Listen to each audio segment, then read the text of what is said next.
السلام علیکم ورحمۃ اللہ وبرکاتہ۔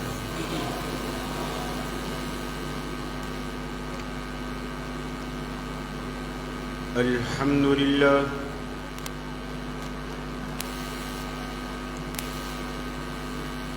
الحمد للہ المنعم المحسن الدیان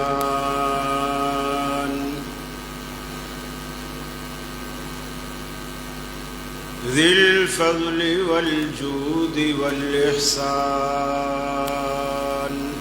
یہ لائٹ کو آپ نے پھر نیچے کر دیا، یہ سی ڈی والے ہر جگہ ہمیں پریشان کرتے ہیں۔ آپ آ کے ادھر بیٹھو نا کہ ہوتا کیا ہے اس سے، پھر پتہ چلتا ہے۔ بس ٹھیک ہے ہوں گے۔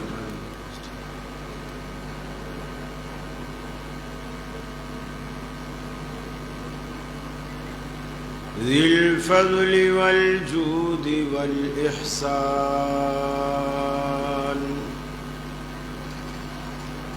ذی الکرم والمغفرة والامتنان والصلاة والسلام على سید الانبیاء خیر الانام وعلى آلہ وصحابہ وازواجہ العظام واتباعہ واحبابہ ورفقائہ البررۃ الکرام، اما بعد فاعوذ باللہ من الشیطان الرجیم، بسم اللہ الرحمن الرحیم۔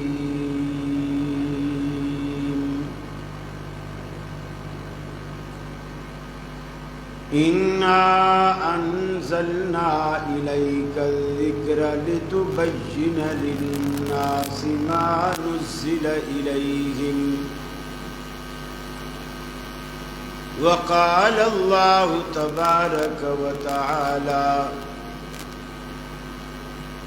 اليوم اکملت لکم دینکم واتممت علیکم نعمتی وردیت لکم الاسلام دینا۔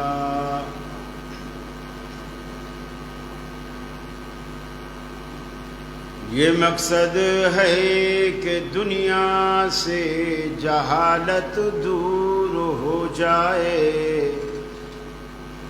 کلام اللہ سے مومن کا دل پر نور ہو جائے۔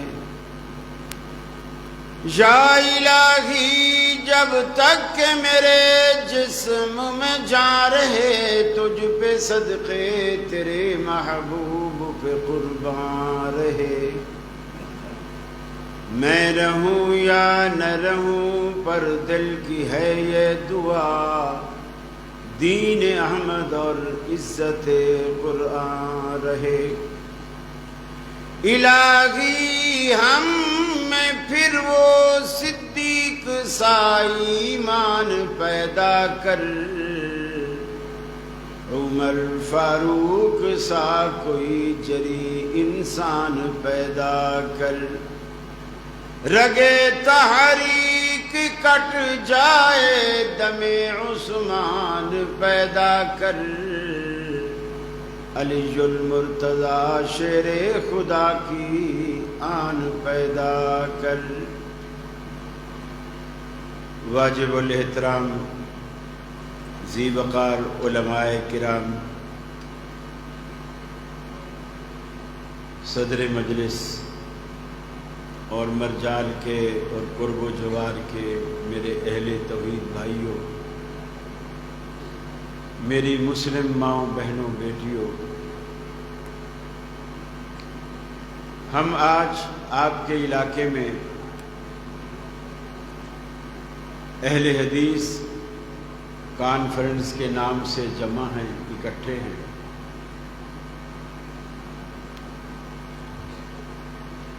دنیا میں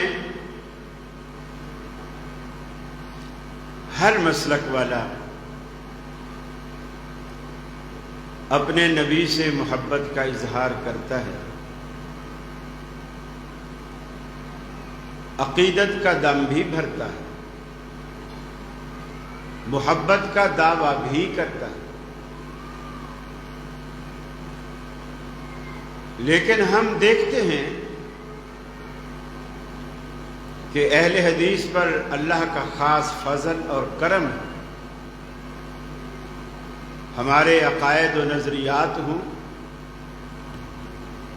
خوشی غمی کے مسائل اور احکام ہوں، معیشت یا معاشرت ہو، عبادات کا معاملہ ہو، ہماری یہ پوری کوشش ہوتی ہے کہ ہم قرآن و سنت کے دائرے میں رہیں، اور یہ دنیا میں واحد مسلک ہے جو الحمدللہ وہی سوچ اور وہی فکر رکھتا ہے جو صحابہ کرام رکھا کرتے تھے۔ سیدنا عبداللہ بن عباس رضی اللہ تعالی عنہ بیان کرتے ہیں کہ میرے پاس ایک صاحب آئے اور انہوں نے مجھ سے مسئلہ پوچھا کہ ایک شخص کو کچھ عرصہ پہلے میں نے 20 درہم ادھار دیے تھے، اور وہ میرا کوئی زیادہ دوست یا واقف کار بھی نہیں تھا، ہاں اتنا پتا تھا کہ یہ مچھیرا ہے، مچھیروں کے محلے میں رہتا ہے، غریب ہے، ضرورت کے تحت مانگ رہا ہے، میں نے اسے دے دی۔ لیکن آج جب میں کام کاج کر کے گھر آیا تو میری بیوی نے مجھے بتایا کہ ایک صاحب آئے تھے، وہ گھر میں ایک مچھلی دے کے گئے۔ وہ شخص کہتا ہے کہ میں نے بیوی سے کہا یہ یقیناً وہی شخص ہوگا جس نے مجھ سے 20 درہم ادھار لیے، اس کو ابھی استعمال نہیں کرو، میں پہلے جاتا ہوں، مسئلہ پوچھتا ہوں، اس کے بعد پھر دیکھیں گے کہ کیا کرنا ہے۔ تو وہ شخص سیدنا عبداللہ بن عباس سے کہنے لگا کہ مچھلی ہمارے گھر میں ہے، بیوی کو میں نے استعمال کرنے سے منع کر دیا ہے، اس قرض دینے سے پہلے ہمارا اس کے ساتھ کوئی لین دین نہیں چلتا تھا، تحفے تحائف کا کوئی تبادلہ بھی نہیں چلتا تھا، میرے قرض دینے کے بعد پہلی دفعہ اس نے ہمارے گھر میں مچھلی بھیجی۔ ایک تو اس سے یہ بھی اندازہ ہوتا ہے صحابہ کرام رضوان اللہ علیہم اجمعین کی احتیاط کا، تقوی کا، حلال و حرام میں خیال رکھنے کا کس قدر اہتمام تھا۔ حضرت عبداللہ بن عباس کہتے ہیں کہ میں نے اسے بتایا کہ رسول اکرم صلی اللہ علیہ وسلم کا فرمان یہ ہے کہ اگر تم کسی کو قرضہ دو تو قرضہ دینے کے بعد اس سے کسی طرح کا بھی فائدہ حاصل نہ کرو، وہ فائدہ بھی سود میں آتا ہے۔ حتیٰ کہ آپ نے فرمایا اگر کوئی شخص کسی کو قرضہ دیتا ہے، ادھار دیتا ہے، اس کی سواری پر بھی نہ بیٹھو، الا یہ کہ تمہارا یہ معاملہ پہلے سے چل رہا، پہلے سے چلتا ہو، تحفے تحائف کا تبادلہ بھی پہلے سے ہوتا ہو تو ٹھیک ہے۔ رسول اللہ صلی اللہ علیہ وسلم کا فرمان سننے کے بعد بیوی کے پاس آیا، مچھلی اٹھائی اور مچھیروں کے محلے میں چلا گیا۔ وہاں ایک ایک سے پوچھا بھئی فلاں کا گھر کدھر ہے؟ لوگوں نے بتا دیا۔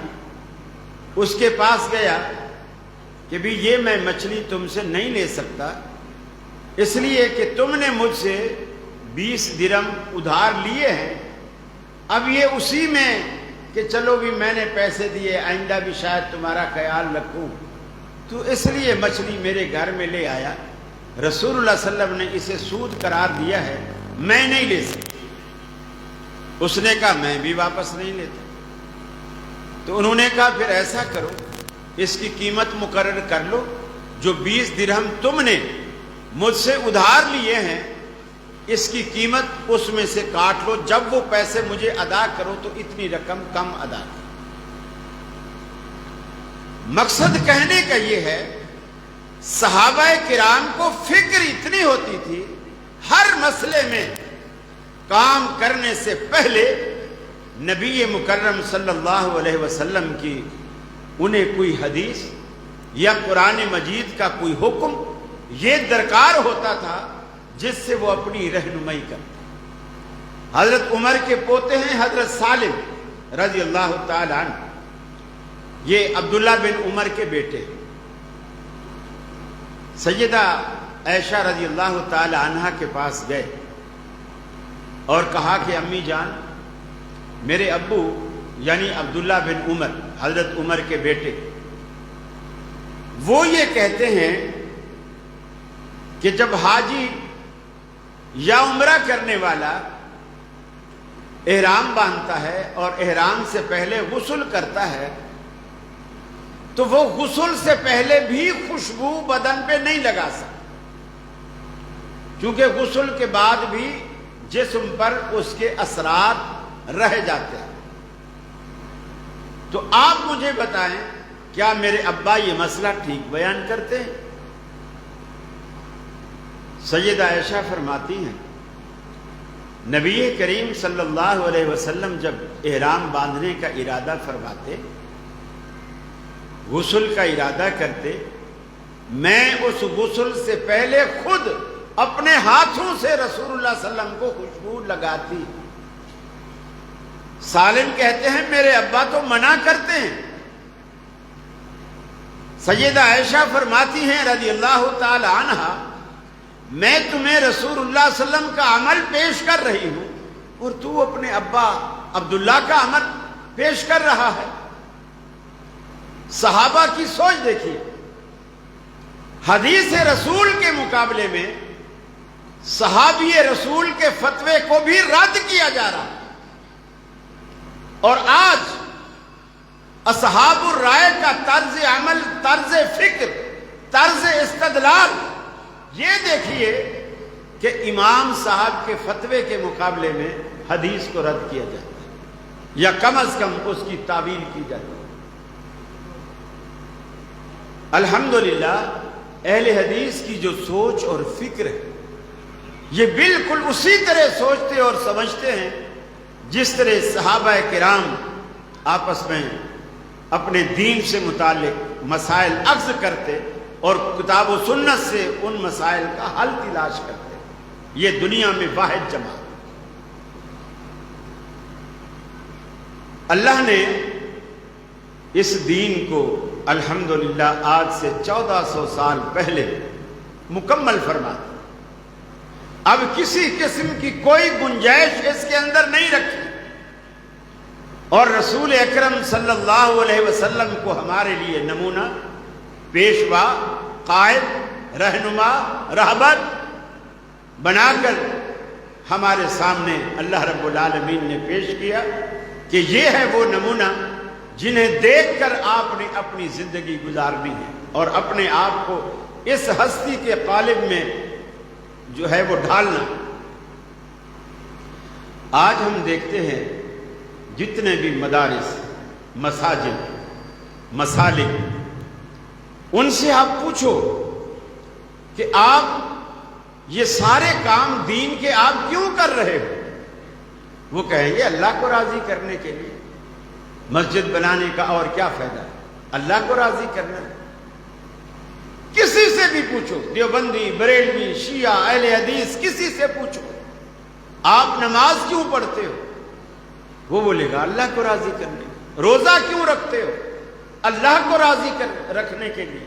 حج کیوں کرتے ہو، اللہ کو راضی کرنے کے لیے، تاکہ وہ ہم سے راضی ہو جائے، ہمارے گناہ معاف ہوں۔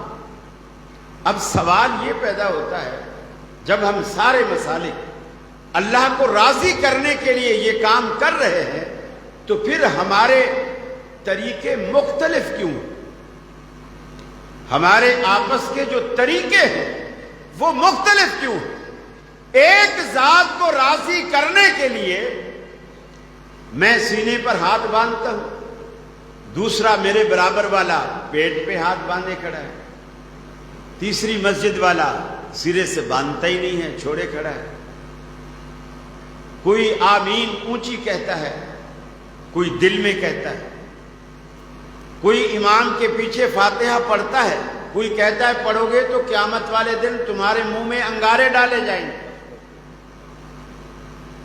یہ جو مختلف طریقے ہیں اور اتنے متضاد طریقے ہیں، ان میں سے اللہ کو راضی کرنے والا صحیح طریقہ کون سا ہے؟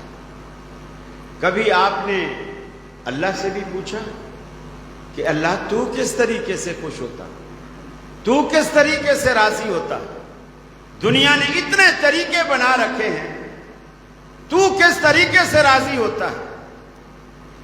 اگر آج تک نہیں پوچھا تو کم از کم آج تو پوچھئے، اس جلسے کا بھی فائدہ ہو، اس جلسے کے خرچے کا مقصد بھی حاصل ہو۔ کوئی ایک بندہ بھی راہ راست پر اگر آتا ہے، یقین مانیے جلسہ کرانے والوں کا بیڑا پار ہے، تقریر کرنے والوں کا بھی انشاءاللہ بیڑا پار ہے، اخراجات کرنے والے، معاونت کرنے والے، ان کا بھی بیڑا انشاءاللہ پار ہے۔ فرمایا قل ان کنتم تحبون اللہ فاتبعونی یحببکم اللہ۔ فرمایا اے حبیب انہیں کہہ دیجئے، انہیں بتلا دیجئے، اگر تم اللہ کو راضی رکھنا چاہتے ہو، اللہ سے جرانہ قائم کرنا چاہتے ہو، اللہ سے دوستی رکھنا چاہتے ہو، تو اس کو راضی رکھنے کے اتنے سارے طریقے نہیں، اس کو راضی رکھنے کا ایک ہی طریقہ ہے۔ اس کے محبوب جناب محمد الرسول اللہ صلی اللہ علیہ وسلم کو تم راضی کر لو، اللہ رب العالمین خود بخود تم سے راضی ہو جائے گا۔ قل ان کنتم تحبون اللہ فاتبعونی یحببکم اللہ۔ محمد عربی صلی اللہ علیہ وسلم کو اپنا قائد اور پیشوا بنا کر انہیں آگے لگا لو، خود ان کے نقش پا پر چلتے چلے آؤ، نتیجہ یہ نکلے گا یحببکم اللہ، اللہ تمہیں اپنا محبوب بنا لے گا۔ نبی کے اسوے کو اپنانے سے، نبی کے قدم بقدم چلنے سے، نبی کی اقتداء اور اتباع کرنے سے اللہ کی رضا تمہیں حاصل ہو جائے گی۔ دنیا نے جتنے بھی طریقے بنا رکھے ہیں، اپنی اپنی رائے کے مطابق، اپنی اپنی عقل کے مطابق، اللہ رب العالمین ان طریقوں کو دیکھے گا بھی نہیں۔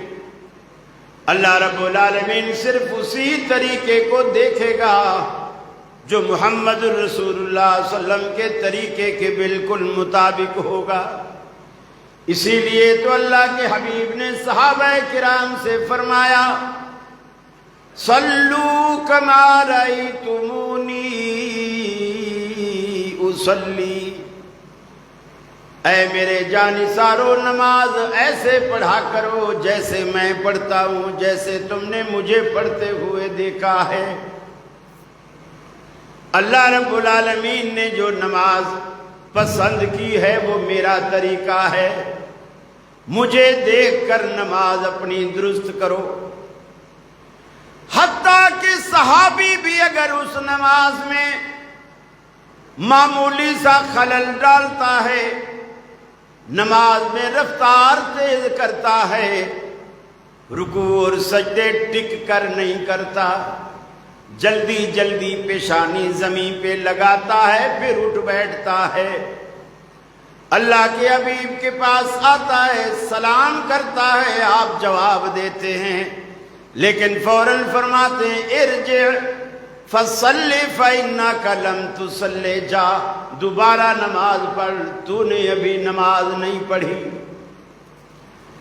اس سے یہ بھی ظاہر ہوا اگر نبی مکرم صلی اللہ علیہ وسلم کے طریقے کے مطابق کوئی نماز نہ ہو، آپ کے طریقے سے ہٹ کر پڑھی جائے تو وہ نماز کہلانے کا حق بھی کھو دیتی ہے، کیونکہ آپ نے فرمایا ارجع فصلی فإنک لم تصلی، حالانکہ اس نے نماز پڑھی ہے، آپ نے فرمایا تو نے نہیں پڑھی۔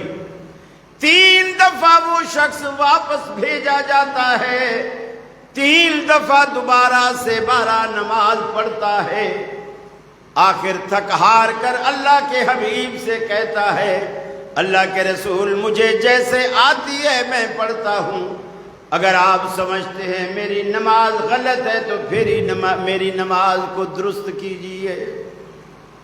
آپ نے اس کی نماز کو درست کیا، ان چیزوں کو درست کیا جن جن چیزوں میں وہ غلطی کرتا تھا۔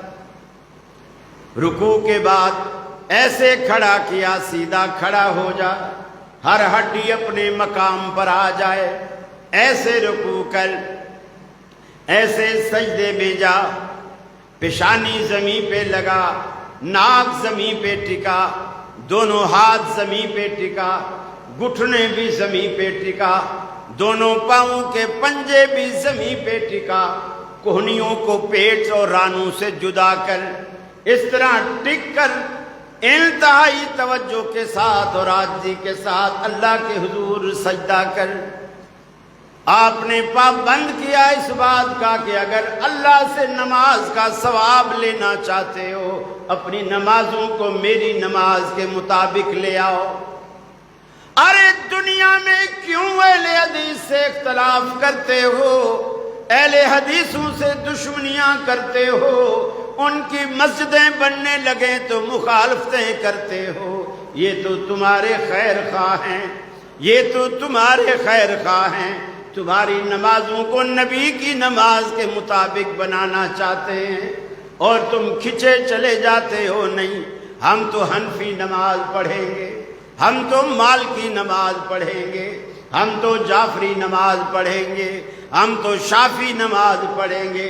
اللہ کہتا ہے جتنے نام کی مرضی نمازیں لے آؤ، میری دربار میں اگر قبول ہوگی تو صرف اور صرف محمدی نماز۔ ایک ہی طریقہ ہے، حتیٰ کہ حج کا معاملہ آیا، اللہ کے حبیب نے فرمایا خذوا عنی مناسککم، ارے مجھ سے حج کے مسئلے سیکھ لو، ایسا نہ ہو کہ آئندہ تمہاری ہماری ملاقات ہو کہ نہ ہو، مجھ سے حج کے مسئلے سیکھ لو۔ آپ نے یہ کیوں فرمایا؟ نماز کے لیے بھی کیوں فرمایا؟ ایسے پڑھو جیسے میں پڑھتا ہوں۔ پورے قرآن مجید کو پڑھ ڈالیے، آپ کو پورے قرآن میں کہیں نماز کا طریقہ نہیں ملتا۔ نماز کی فرضیت کا حکم موجود ہے، اللہ رب العالمین نے طریقے کو اپنے پیغمبر پر چھوڑ دیا ہے۔ ہر چیز اللہ نے قرآن میں بیان نہیں کی، نماز فرض کر دی، لیکن یہ نہیں بتایا نماز کہتے کسے ہیں۔ ایک رکعت میں قیام ایک ہوگا، رکوع ایک ہوگا، سجدے دو ہوں گے، پھر 2 رکعتوں کے بعد ایک قعدہ ہوگا، پھر اس میں یہ پڑھا جائے گا۔ پورے قرآن پاک میں رب العالمین نے کہیں وضاحت نہیں فرمائی۔ اللہ رب العالمین نے اپنے پیغمبر پر چھوڑا اور رسول اللہ نے پھر صحابہ کرام کو اس کی عملی تربیت دی۔ یہی معاملہ حج کا ہے۔ اللہ نے پورے قرآن میں یہ تو فرمایا ہے اتم الحج والعمرۃ للہ، ارے حج کو اللہ کے لیے، عمرے کو اللہ کے لیے ادا کرو۔ لیکن حج عمرہ ہوتا کیا ہے؟ ان دونوں میں فرق کیا ہے؟ احرام کیا ہوتا ہے؟ میقات کیا ہوتی ہے؟ احرام کہاں سے باندھیں؟ کتنے کپڑوں کا نام احرام ہے؟ کتنے چکروں کا نام طواف ہے؟ طواف کی ابتدا کہاں سے کریں؟ انتہا کہاں سے کریں؟ صفا مروہ کی سعی کہاں سے کریں؟ کہاں پہ ختم کریں؟ شروع کہاں سے کریں؟ ختم کہاں پر کریں؟ کتنے سعی کے چکروں کے آنے جانے سے ایک چکر ہوتا ہے یا جا کر آنے سے ایک چکر ہوتا ہے؟ کتنے چکروں کا نام ہے اور کتنے چکر لگائے جائیں؟ اگر یہ غلطی ہو جائے تو کیا کریں؟ کوئی کام آگے پیچھے کر بیٹھے تو کیا کریں؟ بال پہلے منہ ڈالیں تو کیا کریں؟ اور اگر احرام کھولنے سے پہلے منہ ڈالیں تو کیا کریں؟ اور اگر احرام پہلے کھولیں بعد میں مڑائیں تو کیا معاملہ ہے؟ قربانی نہ کریں احرام کھول دیں تو کیا معاملہ ہے؟ آپ نے فرمایا خذوا عنی مناسککم، اے میرے صحابہ کی جماعت مجھ سے حج کے مسئلے سیکھ لو، میرے بعد تمہیں کوئی بتانے والا نہ ہوگا، مجھ سے ایک ایک بات۔ اور اللہ نے قرآن میں جان کے چھوڑی ہے۔ زکوٰۃ کا معاملہ ہے، قرآن کہتا ہے آتوا الزکوٰۃ، زکوٰۃ دو، لیکن کتنی رقم پر فرض ہے؟ سال میں کتنی دفعہ فرض ہے؟ کتنی مقدار میں فرض ہے؟ اس کا نصاب کیا ہے؟ پورا قرآن خاموش۔ نبی رحمت صلی اللہ علیہ وسلم نے صحابہ کرام کو بتایا کہ کس کس چیز پر زکوٰۃ ہے، کس کس چیز پر نہیں ہے، کس کس چیز پر عشر ہے، اس کی کیا مقدار ہے، سال میں کتنی دفعہ ہے۔ یہ ساری باتیں رسول اللہ صلی اللہ علیہ وسلم نے سکھلائی۔ اسی طرح آج دنیا نے مرد اور عورت کی نماز میں فرق کیا، مرد اور عورت کی نماز میں فرق کیا۔ عورت سینے پر ہاتھ باندھے گی، مرد جو ہے وہ پیٹ پر ہاتھ باندھے گی۔ یہ تقسیم کس نے کی؟ ہمارے مناظر اسلام حضرت علامہ ثناء اللہ امرتسری رحمۃ اللہ علیہ انگریز دور میں، اور انگریز چاہتے تھے مسلمان آپس میں لڑتے رہے، ہم حکومت کریں، تو وہ مناظروں کی باقاعدہ عدالتوں میں اجازت دیا کرتے۔ انگریز جج ہوتے تھے، فیصلہ کرتے، علماء ان کے سامنے 2 وکیلوں کی طرح جھگڑتے تھے۔ انڈیا میں ایک بستی تھی، ایک گاؤں تھا، وہاں اہل حدیثوں نے مسجد بنوائی، پلاٹ خریدا، پیسہ لگایا، مسجد بن گئی، تو حنفیوں نے اس پہ قبضہ کر، جیسے آج بھی لوگ کرتے ہیں۔ اہل حدیثوں نے عدالت میں مقدمہ دائر کر دیا، جج نے بلایا حنفیوں کو بھی، تم نے کیوں قبضہ کیا ان کی مسجد پہ؟ پلاٹ انہوں نے خریدا، پیسہ انہوں نے لگایا، بنایا انہوں نے۔ بولے ان کی تو یہاں گاؤں میں چک میں تعداد ہی تھوڑی، ہماری تعداد بہت زیادہ، ہماری بہت زیادہ تعداد، ان کی تعداد ہی کم۔ مولانا ثناء اللہ امرتسری رحمۃ اللہ علیہ، اللہ نے بڑا استحضار دیا تھا، بر محل بر موقع، یہاں کیا بات کرنی ہے اور کیا نہیں کرنی، یہ ان پر بس۔ اللہ تعالیٰ انہیں کروٹ کروٹ جنت نصیب فرمایا۔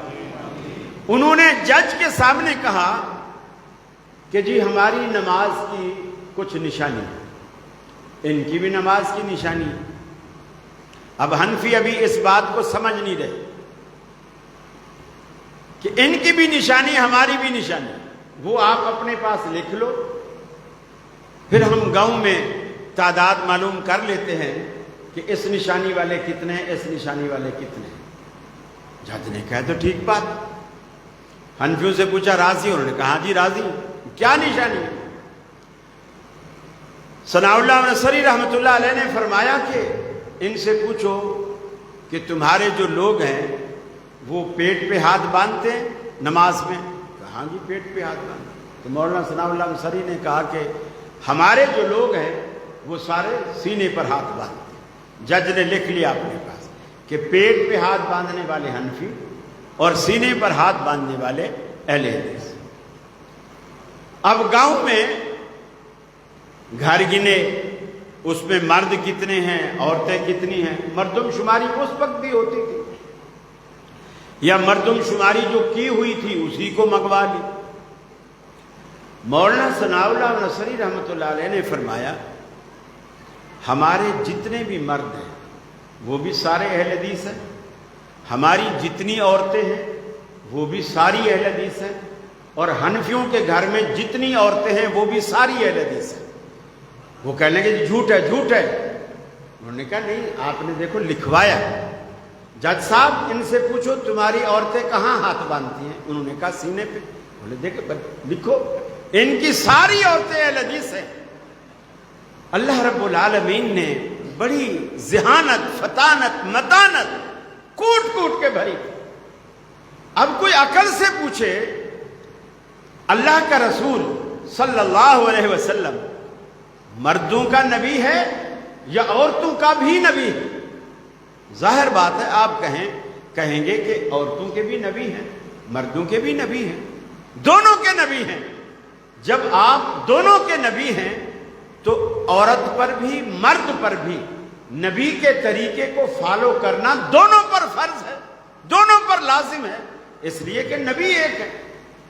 ایک ہی بس میں عورتیں بھی بیٹھیں، مرد بھی بیٹھیں، ڈرائیور ایک ہو تو ظاہر بات ہے اگر ہم سارے یہاں سے لاہور جا رہے ہیں تو عورتیں بھی لاہور جائیں گی، مرد بھی لاہور جائیں گے۔ یہ تو نہیں ہے جب ہم لاہور پہنچیں گے پتہ چلے گا خواتین جو ہیں وہ حیدرآباد گئی کھڑی ہیں اور مرد جو ہے لاہور گئے کھڑے ہیں، ایسا تو نہیں ہوگا۔ جب ایک پیغمبر ہے، ایک رسول ہے، آپ نے جب حکم دیا صلو کما رأیتمونی اصلی، اس حکم میں عورتیں داخل ہیں، عورتیں شامل ہیں۔ نبی مکرم صلی اللہ علیہ وسلم کے زمانے میں عورتیں آتی تھی مسجد میں، یار لوگوں نے خواتین پر عورتوں کے دروازے اگرچہ بند کر دیے ہیں، مسجد میں آتی، اللہ کے رسول ترتیب دیتے، آگے مردوں کی صحابہ کی صفیں رکھتے، پھر بچوں کی صفیں رکھتے، پیچھے خواتین کی صفیں رکھتے۔ خواتین کہتی ہیں کہ جب رسول اکرم صلی اللہ علیہ وسلم نماز جہری نماز پڑھاتے اور جہری نماز میں آپ آمین کہتے تو ہم آخری صف میں ہوتی تھی اور لاؤڈ اسپیکر بھی نہیں ہوتا تھا، اللہ کے رسول کی آمین کو ہم آخری پچھلی صفوں میں سنا کرتی تھی بغیر لاؤڈ اسپیکر کے۔ ٹی وی چینل پر حنیف قریشی سے میں نے یہی بات کی، اس نے مخالفت کی کہ نماز میں شور مچانا کوئی اچھا عمل تھوڑی ہے، نماز خاموشی سے پڑھنی چاہیے۔ تو میں نے کہا پھر امام کو قرات بھی نہیں کرنے دو، وہ بھی تو شور ہی مچا رہا ہے نا۔ اگر دین پر عمل کرنے سے شور ہی پیدا ہوتا ہے تو پھر امام کو قرات بھی نہ کرنے دو، وہ تو کافی لمبی دیر تک وہ یہ شور مچاتا رہتا ہے۔ خیر، اس نے کہا کہ جی نماز میں آمین ایسا کہنی چاہیے۔ میں نے کہا بخاری شریف میں ہے، حضرت عبداللہ بن زبیر رضی اللہ تعالی عنہ نے مسجد نبوی کے اندر نماز پڑھائی، اما ابن زبیر ومن وراءہ وان للمسجد للجۃ، پوری کی پوری مسجد جو کچی مسجد تھی وہ مسجد گونج اٹھی صحابہ کرام کی آمین سے۔ کہنے لگا جی وہ تو چھڑیوں کی چھت تھی، کچی مسجد تھی، وہ بھلا کیسے گونجے گی؟ میں نے کہا یہ تو گنجانے والوں سے پوچھو انہوں نے کیسے گنجائی۔ یہ تو میرا قصور تو نہیں ہے، میں نے حدیث بتائی ہے، حدیث میں نہیں ہے تو میں مجرم ہوں۔ اگر حدیث میں ہے تو کچی مسجد کیسے گونجی، چھڑیوں کی چھت والی مسجد کیسے گونجی، یہ گنجانے والوں سے پوچھو۔ اس سے اندازہ ہوتا ہے صحابہ کرام کی آواز میں آمین کہتے وقت بہت زیادہ پریشر ہوتا تھا، جس سے کچی عمارتیں بھی گونجا کرتی۔ عطا بن ابی رباح رضی اللہ تعالیٰ عنہ بہت بڑے جلیل القدر صحابی ہیں، وہ کہتے ہیں میں بیت اللہ شریف میں گیا اور وہاں مجھے پتا چلا کہ صحابہ کرام بیٹھے ہوئے، میں نے صحابہ کرام کو گنا، ادرکت 200 من اصحاب النبی صلی اللہ علیہ وسلم، میں نے 200 صحابہ کرام کو مسجد نبوی کے اندر بیٹھے ہوئے پایا۔ جب جماعت ہوئی اور امام نے غیر المغضوب علیہم ولا الضالین کہا تو فرمایا 200 صحابہ کرام نے رفعوا اصواتہم بآمین، آمین کے ساتھ اپنی آواز کو بلند کیا، 200 صحابہ کرام۔ میرے بھائی، اللہ رب العالمین کے پیغمبر کی جو سنتیں ہیں وہ آپ کے عمل میں وزن پیدا کرتی، اجر کا حقدار بناتی، ثواب کا حقدار بناتی۔ اگر آپ نبی کے خلاف چلے جاتے ہیں اس کا کوئی فائدہ نہیں۔ فرمایا قُلْ إِن كُنتُمْ تُحِبُّونَ اللَّهَ فَاتَّبِعُونِي يُحْبِبْكُمُ اللَّهُ، اگر میرے نبی کے اسوے پر، ان کے نقش پا پر چلتے چلے آؤ تو اللہ تمہیں اپنا محبوب بنا لے گا۔ اے الہ العالمین، ہم تو دنیا دار لوگ ہیں، مطلبی لوگ ہیں، آج تک بغیر مطلب کے کسی سے دوستی نہیں رکھی۔ دنیا میں جس سے بھی دوستی رکھتے ہیں ضرورت کے وقت وہ کام آتے ہیں، خوشی غمی میں کام آتے ہیں، دکھ سکھ میں کام آتے ہیں۔ اگر تیرے نبی کی پیروی کر کے تجھ سے دوستی جوڑ لے، تیری دوستی کا ہمیں کیا فائدہ ہوگا؟ فرمایا یغفر لکم ذنوبکم، میں تمہاری ساری زندگی کے گناہوں کو معاف فرما دوں گا۔ اتنا بڑا فائدہ میری دوستی کا تمہیں یہ فائدہ ہوگا کہ ساری زندگی کے گناہ معاف کر دوں گا۔ اس سے بڑا اور آپ کو کیا اجر چاہیے؟ آپ نماز پڑھیں آپ کے گناہ معاف ہوں، آپ حج کریں آپ کے گناہ معاف ہوں، آپ زکاتیں دیں اللہ راضی ہو آپ کے گناہ معاف ہوں، آپ کو اور کیا چاہیے؟ لیکن یہ ساری دیکھیے، قرآن مجید میں اللہ نے کہا کہ انا انزلنا الیک الذکر لتبین للناس ما نزل الیہم، اے حبیب ہم نے قرآن آپ کی طرف اسی لیے نازل کیا ہے تاکہ آپ اپنی زبان مبارک سے لوگوں کو سمجھائیں اور بتائیں کہ ہم نے ان کے لیے کیا نازل کیا ہے۔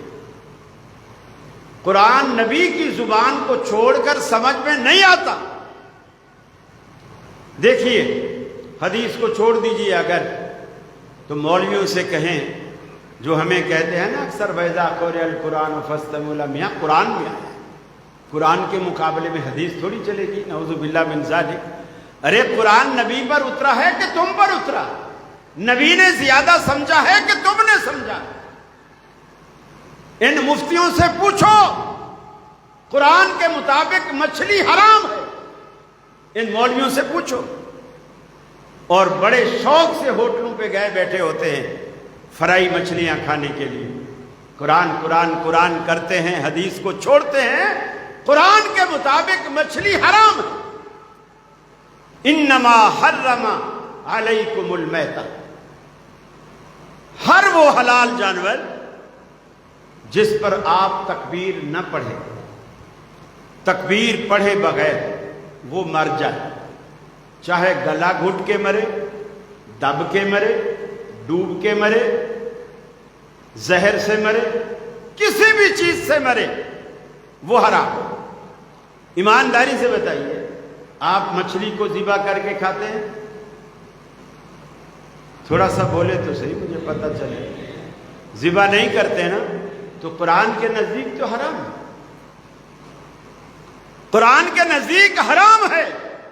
اللہ کے رسول نے فرمایا اللہ نے 2 موتیں تم پر حلال کی ہیں، ان پر تکبیر پڑھنے کی بھی ضرورت نہیں، ذبح کرنے کی بھی ضرورت نہیں۔ ایک مچھلی اور ایک ٹڈی جو کچھ سال کرونا سے پہلے بلوچستان وغیرہ میں کچھ سندھ کے علاقوں میں بھی آئی تھی، وہ بہت جھنڈ کے جھنڈ ہوتے ہیں، فصلیں بھی تباہ کر جاتی ہے، درختوں کو بھی گنجا کر جاتی ہے، پتے پھل پھول سب کھا جاتے ہیں، وہ بھی حلال ہے۔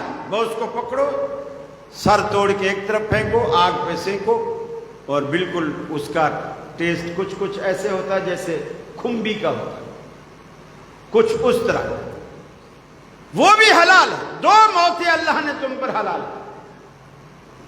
قرآن مجید کو نبی کی زبان سے سمجھو گے۔ اللہ قرآن میں خون کو حرام کہتا ہے۔ اللہ کے حبیب نے فرمایا 2 خون اللہ نے تم پر حلال کیے ہیں، ایک کلیجی یہ جمع ہوا خون، اور ایک تلی یہ بھی جمع ہوا خون، یہ دونوں جمے ہوئے خون اللہ نے تم پر حلال کیے۔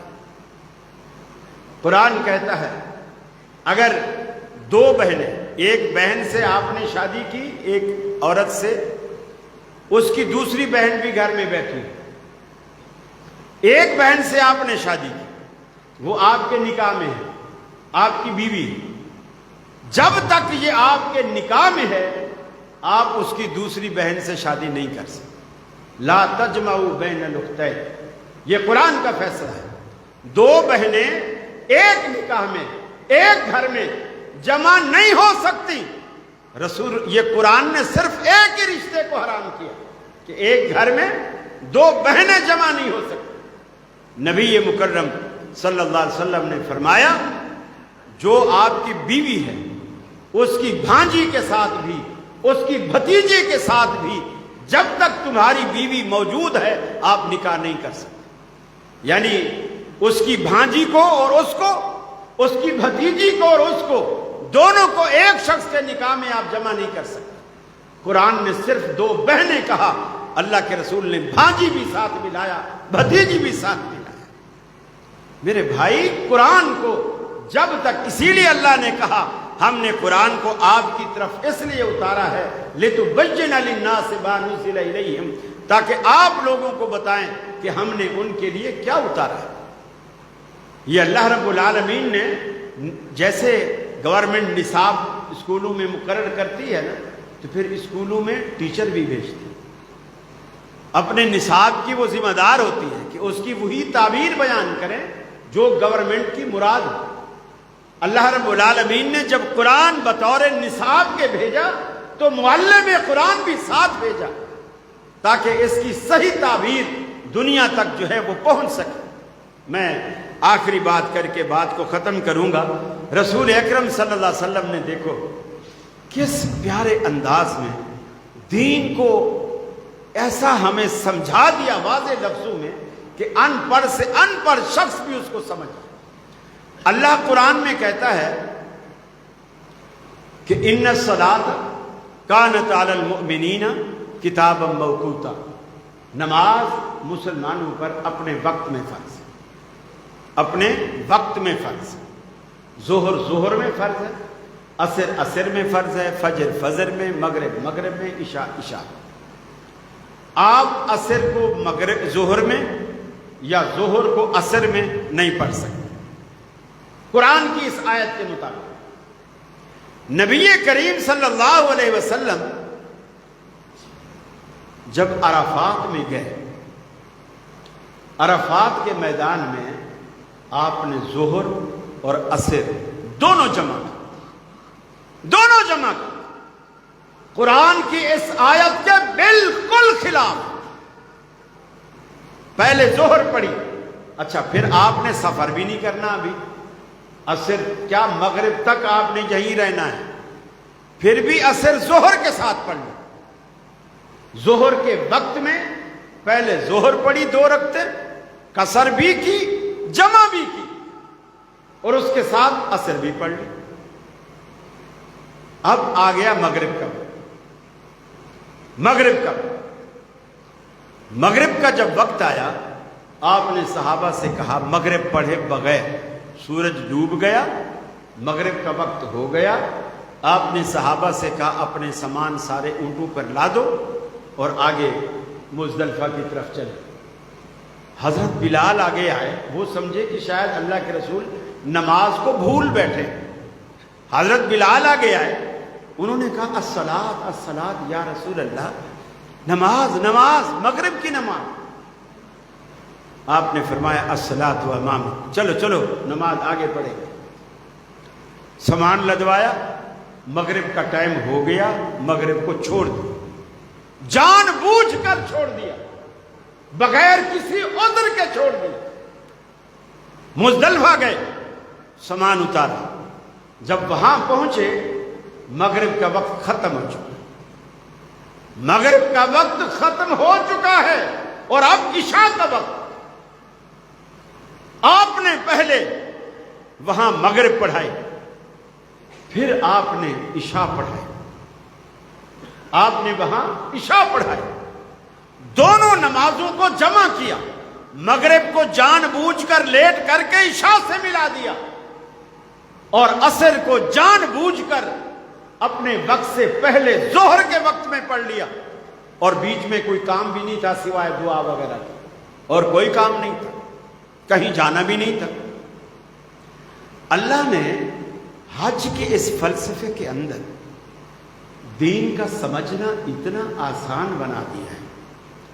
آپ مجھے بتائیے دنیا میں کون سی مسجد ہے جہاں اگر بندہ ایک نماز پڑھے تو 1,00,000 کا ثواب ملتا ہے؟ کون سی مسجد؟ بیت اللہ شریف۔ ایک نماز کا ثواب 1,00,000 کے برابر ملتا ہے۔ 8 ذی الحجہ کو جب حاجی بیت اللہ کے اندر فجر کی نماز پڑھ لیتا ہے، اللہ حاجی کو کہتا ہے کہ اگر حج کا ثواب چاہیے تو بیت اللہ چھوڑ دے، خالی کر، مینا میں جا، بیت اللہ چھوڑ دے۔ اب اگر کوئی بندہ کہے یا اللہ میں پاکستان سے آیا ہوں، میں انڈیا سے آیا ہوں، لاکھوں روپے لگا کے آیا ہوں، گناہگار آدمی ہوں، یہاں بیت اللہ میں ایک نماز کا ثواب 1,00,000 کے برابر مل رہا ہے، جماعت سے پڑھوں تو 27,00,000 کا بھی ملے گا انشاءاللہ، آپ مجھے یہاں سے کیوں نکال رہا؟ اور مینا میں کتنی نمازوں کا ثواب ہے، حدیث میں کوئی فضیلت نہیں، اس کا کوئی ذکر نہیں ہے کہ اگر مینا میں نماز پڑھو گے تو اس کا اتنا ثواب ہے، کوئی ذکر ہی نہیں۔